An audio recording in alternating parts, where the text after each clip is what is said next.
አባቶቻችን ሲተርቱ እንዲህ ይላሉ፣ የሰው ልጅ ክብሩ በልብሱ ሳይሆን በግብሩ ነው ይላሉ። ዛሬ በዚህ ዓለም ላይ ብዙ ሰዎች ውድ ለመባል በውጫዊ ቁሳቁስ፣ በታዋቂ ስም ወይም በታይታ ላይ ይደክማሉ። ነገር ግን እውነተኛው የሰው ልጅ ዋጋ የሚለካው በኪሱ ባለው የገንዘብ መጠን ሳይሆን በውስጡ በያዘው ማንነትና ለሌሎች በሚተርፈው መልካም አሻራ ነው። ተፈላጊ ወይም የክብር ሰው መሆን ምርጫ ነው። ራስን የመቅረጽ ሂደት ነው። የሰው ወርቅ በሰው አይታወቅም ይላሉ አባቶቻችን። ነገር ግን እውነታው ይሄ ነው። አንተ ለራሴ የምትሰጠው ዋጋና የምትገነባው ማንነት ዓለም አንተን የምታይበትን መነጽር ይወስናል። ዛሬ ማንም ሊሰርቅ የማይችለውን ያን እውነተኛ ዋጋህን እንዴት እንደምትገነባ በ6 ዋና ዋና ነጥቦች እንመለከታለን። እስከ መጨረሻ አብረህን ቆይ። ምክንያቱም ይህ ቪዲዮ በሕይወት ውስጥ አዲስ የክብር ምዕራፍ የሚከፍት ነው። አንደኛ፣ ራስን ማክበር እና ታማኝነት፣ ሰልፍ ሪስፔክት እንደ ኢንቴግሪቲ ይሉታል። የክብር ሰው የመጀመሪያው መታወቂያው ለራሱ ያለው አክብሮትና የማይታጠፍ ማንነቱ ነው። ራስን ማክበር ማለት ማንም በማያይ ጊዜ እንኳን ለራስ በገባከው ቃል መታመን ነው። እምነት ከጠፋ ሰውነታችን ይጎላል። የክብር ሰው አዎ ካለ አዎ ነው፣ አይ ካለም ደግሞ አይ ነው። ብዙ ሰዎች ራስን ማክበርን ከትዕቢት ጋር ያደባልቁታል። ነገር ግን ልዩነታቸው ሰፊ ነው። ትዕቢት አሮጋንስ እኔ ከሌላው እበልጣለሁ ብሎ ማሰብ እና ሌሎችን ዝቅ አድርጎ ማየት ነው።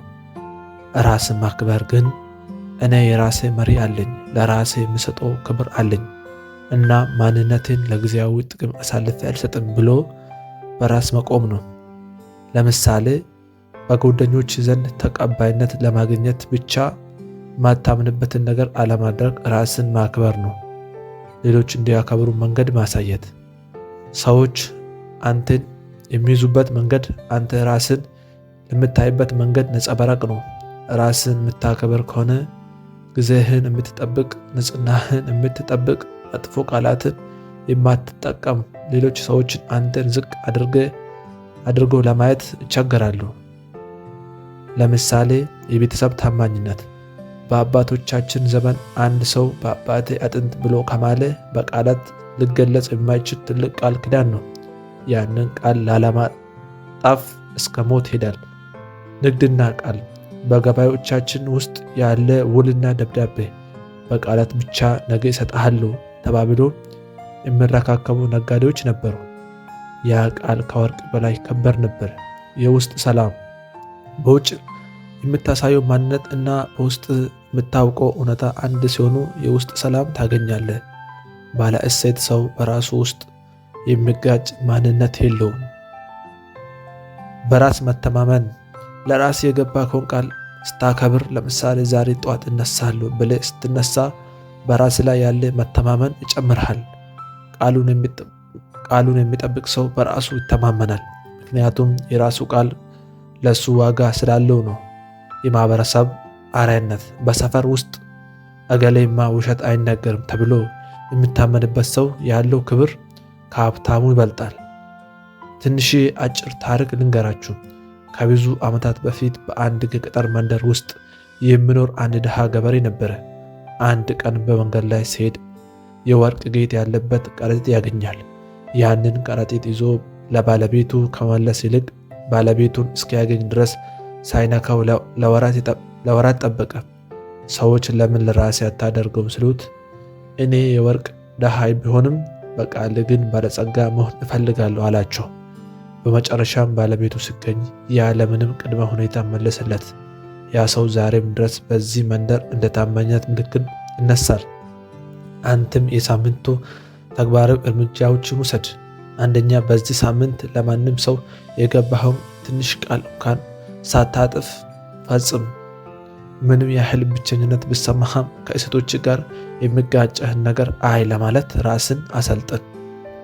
ሁለተኛ፣ ቀጣይነት ያለው ትምህርት ኮንቲኒየስ ለርኒንግ። ተፈላጊ ሰው አእምሮ ሁልጊዜ ክፍት ነው። ሁሉንም አውቃለሁ የሚል ሰው ዋጋው እየረከሰ ይሄዳል። ዓለም በየቀኑ እየተቀየረች ነው። እውቀት ደግሞ የኃይል ምንጭ ነው። ካለበት ቦታ ከፍ ለማለት ከአእምሮ በላይ ማደግ አለብህ። ለምሳሌ የቆሎ ተማሪዎች በኢትዮጵያ ታሪክ ውስጥ ለትምህርት ሲሉ በረሃብና በጥም የሚንከራተቱት የቆሎ ተማሪዎች ለእውቀት ያላቸው ጥልቅ ፍቅር ያሳያሉ። የሽማግሌዎች ምክር እንዲህ ይላሉ። በቡና ቁርስ ወቅት ታላላቆች ልጆቻችን ሰብስበው ታሪክና ጥበብ የሚያስተምሩበት ባህላችን እውቀት በየቀኑ የሚቀሰም መሆኑን ያሳያል። አንድ ወጣት ነበር፣ ወደ አንድ ጠቢብ ዘንድ ሄደ። እንዴት ትልቅ ሰው መሆን እችላለሁ ብሎ ጠየቃቸው። ጠቢቡም አንድ ብርጭቆ ውሃ ሞልቶ በዚህ ላይ ጨምርበት አሉት። ወጣቱም ሲጨምር ውሃው ፈሰሰ። ጠቢቡም እንዲህ አሉት፣ ልክ እንደዚህ ብርጭቆ እኔ ሞልቻለሁ ካልክ አዲስ እውቀት ሊገባ አይችልም። ሁልጊዜ እንደጎደለ አስበ ለመማር ዝግጁ ሁን። አንተም በዚህ ሳምንት ስለ ሙያ ወይም ስለ ሕይወት አንድ አዲስ መጽሐፍ ማንበብ ጀምር። ከአንተ የተሻለ እውቀት ያለውን ሰው ጋብዘ ጥያቄዎችን በመጠየቅ ተማር።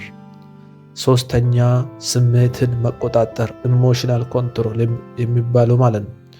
ቁጣና ስሜትን መግራት የጥንካሬ ምልክት እንጂ የድክመት አይደለም። ለሁሉም ነገር ምላሽ የምትሰጥ ከሆነ ሁሉም ሰው ሊቆጣጠረው ይችላል። የክብር ሰው በሁኔታዎች አይነዳም። ለምሳሌ የቀብር ስነ ስርዓት ትዕግስት። በከፍተኛ ሐዘን ውስጥ እንኳን እግዚአብሔር ሰጠ እግዚአብሔር ነሳ ብሎ ራስን ማረጋገጥ ትልቅ የኢትዮጵያዊነት ስነ ልቦና ነው። የእርቅ ባህል። በሽማግሌና ወቅት በከፍተኛ ቁጣ ውስጥ ያሉት ወገኖች ሽማግሌ ሲመጣ ቁጭ ብሎ ስሜታቸውን ጎትቶ መዳመጣቸው ለመንፈስ ልዕልና ነው። አንድ ንጉሥ ነበረ። በቤተ መንግስቱ ውስጥ ሁለት ሰይፎችን አስቀምጦ ነበረ። አንዱ ሰይፍ በጣም ስለታማ ነው፣ ሌላኛው ግን በአስገባ ውስጥ ያለ የማይመዘዝ ነበረ። ንጉሱም እውነተኛው ኃይል ያለው በዚህ በማይመዘዝ ሰይፍ ውስጥ ነው። ምክንያቱም እውነተኛ ጀግና ሰይፍን ሳይመዝዝ ጠላቱን የሚያሸንፍ ነው ይል ነበር። አንተም በዚህ ሳምንት አንድ ሰው ሲያበሳጭ ወዲያው ከመናገር ይልቅ እስከ 10 ቁጥርና ዝምታን ምረጥ። ምላሽ ከመስጠት ተቆጠብ። አራተኛ ያለ አንዳች ክፍያ ሌሎችን መርዳት። ሰው ለሰው መድኃኒት ነው። የክብር ሰው ወይ ተፈላጊ ሰው የሚለካው በሰበሰበው ሳይሆን በበተነው መልካምነት ነው። መስጠት የሀብታምነት ምልክት ነው። ምንም የሌለው ሰው እንኳን ፈገግታን ወይ ደግ ቃልን መስጠት ይችላል። ለምሳሌ የቡና ስነ ስርዓት።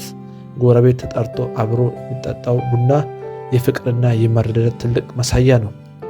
እድርና ዕቁብ። አንዱ ሲቸገር ሌላው ደርሶ የሚያነሳበት ያለ አንዳች የግል ጥቅም የሚያደረግ የጋራ ስምምነት ነው። የመንገድ ዳር ማዕድ። መንገደኛ ተጠርቶ እንካ ቅመስ የሚባልበት እንግዳ ተቀባይነት። አንድ ደግ ሰው ነበረ። በየቀኑ በቤት ደጃፍ የሚያልፍ መንገደኞች ውሃ ያጠጣ ነበር። አንድ ቀን አንድ ሀብታም ሰው አልፎ ይህን የምታደርገው ምን ታገኝበታለህ ብሎ ጠየቀው። ደጉም ሰው ማገኘው እርካታ እንጂ ብር አይደለም፣ ሰውን መርዳት ለነፍስ ምግብ ነው ያለው። የሀብታም ሰው በገንዘቡ ያላገኘው ሰላም በዚህ ድሃ ሰው ፈገግታ ውስጥ። አንተም በዚህ ሳምንት ምንም አይነት ውለታ የማይመልስልን አንድ ሰው በሆነ ነገር እርዳ። ለአንድ ለተቸገረ ሰው በምስጢር እርዳታ አድርግ። አምስተኛ ጠንክሮ መስራትና ስነ ስርዓት። ሃርድ ወርኪንግ እና ዲስፕሊን። ስኬት በሎተሪ አይመጣም፣ በላብና በዲስፕሊን እንጂ። ተፈላጊ ሰው ስራ አይንቅም። ዲስፕሊን ማለት ደግሞ ደስ ባይልም እንኳን ማድረግ ያለበትን ነገር በወቅቱ ማድረግ ነው። ለምሳሌ አርሶ አደሩ ብናየው ከሌሊቱ 10 ሰዓት ተነስቶ በዝናብና ፀሐይ ሳይባግረው የሚታገለው አርሶ አደር የጽናት ተምሳሌት ነው። አትሌቶቻችን አበበ ቢቂላና ኃይሌ ገብረስላሴ ብንወስዳቸው በብርድና በበረሃ ያደረጉት ልምድ ውጤት ነው ለዓለም የሚተርፍ ክብር የሆነው። ሁለት ጓደኛሞች ነበሩ። አንደኛ ሁሉ ጊዜ እድል ሲመጣል ይሰራለሁ እያለ ቁጭ ይላል። ሁለተኛ ግን በየቀኑ ጠዋት ተነስቶ ድንጋይ ይፈልጥ ነበር። ከዓመታት በኋላ ድንጋይ የሚፈልጠው ሰው ትልቅ ሕንፃ ሰራ። እድልን የሚጠብቀው ግን አሁንም እዛው ባለበት ቀራ። አንተም በየቀኑ ጠዋት ከለመድክበት ሰዓት 1 ሰዓት ቀድሜ ተነስ። በቀን ውስጥ ልታከናውናቸው የሚገባ 3 ዋና ስራዎችን ዘርዝርና ሳታሳካቸው አተኛ። 6ኛ ጊዜን ማክበር ሪስፔክቲንግ ታይም። ጊዜው የሰው ልጅ ትልቅ ካፒታል ነው። ያባከንከው ሰዓት ተመልሶ አይመጣም። ጊዜን ስታከብር ራስን እያከበርክ ነው። የክብር ሰው ቀጠሮ አያረፍድም። ጊዜውንም በማይረባ ወሬዎች አይጨርስም። ገበሬው የመዝራትና የማጨድ ወቅት ካለፈ ምርት እንደማያገኝ ያውቃል። ጊዜ የሰጠው ቅል ድንጋይ ይሰብራል እንደሚባለው ጊዜን በአግባቡ መጠቀም ወሳኝ ነው። አንድ ተማሪ ወደ መምህሩ ዘንድ ሄዶ ሕይወት ምንድናት አላቸው። መምህሩ አንድ የሚቃጠል ሻማ ሰጥቶት ይህ ሻማ አልቆ ሳይጠፋ መልሱን ፈልግ አሉት። ተማሪው ሲዘነጋ ሻማው አለቀ። መምህሩም ሕይወት ማለት እቺ ሻማ ናት፣ ብርሃኗን ተጠቅመ ካልሰራህበት ጨለማው ይቀድመሃል አሉት። አንተም እስቲ በዚህ ሳምንት ለምኖር ማንኛውም ቀጠሮ ከ5 ደቂቃ በፊት ተገኝ። በስልክ ላይ የምታጠፋውን ጊዜ በቀን በ1 ሰዓት ቀንስ። ዛሬ ስለ 6 ዋና ዋና የክብር ሰው መግለጫዎች ተመልክተናል። አንደኛ ላይ ለራስ ታማኝ ሁን። ሁለተኛ መማርን አታቋርጥ ብለናል። ሶስተኛ ስሜትን ግዛ ተባብለናል። ያለመንዳ ሌሎች ተረፍ፣ በዲሲፕሊን ስራ። ስድስተኛ ጊዜን እንደ ወርቅ ቁጠሩ።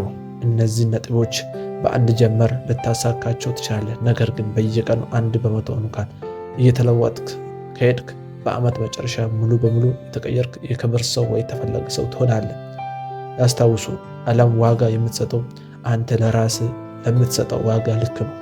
አሁንም ጊዜው ያንተ ነው። ዛሬ ከጠቀስናቸው 6 ነጥቦች ውስጥ አንተን ይበልጥ የነካ የትኛው ነው?